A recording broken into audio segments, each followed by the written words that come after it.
আসসালামু আলাইকুম প্রিয় দর্শক বন্ধুরা, আমি সাকিল আহমেদ পুষ্টিঘর থেকে। তো আপনাদের সামনে নিয়ে এসেছি রয়্যাল মাবরুম খেজুর, যার কোয়ালিটি অসাধারণ এবং একদমই ফ্রেশ। এই মাবরুম খেজুর মদিনায় উৎপন্ন হওয়া একটা খেজুর, যা দেখতে অনেকটা লম্বাটে আর সরু হয়, যেটা আপনারা ভিডিওতে দেখতে পাচ্ছেন, লম্বাটে আর সরু। দেখুন এই খেজুরটা দেখতে কিন্তু অসাধারণ একটা খেজুর, একদমই ফ্রেশ। আর একটা খেজুর, এই খেজুরটা কিন্তু দেখতে অতটাও ভালো না। তো এইটা অবভিয়াসলি ভাঙলে খুব ভালো দেখাবে, কিন্তু এইটা ভাঙলে কেমন দেখাবে আমরা এখন দেখবো আপনাদের সামনেই।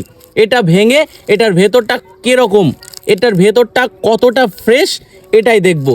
এটা একদমই দেখতে পাচ্ছেন, মানে ভাঙতেই পারছি না আমি, জাস্ট এই দেখেন, একদম একদম ফ্রেশ। খেজুরটা দেখতে খারাপ ছিল, কিন্তু ভেতরটা একদমই ফ্রেশ। মশলার টেস্টটাও অনেক সুন্দর, অসাধারণ একদম।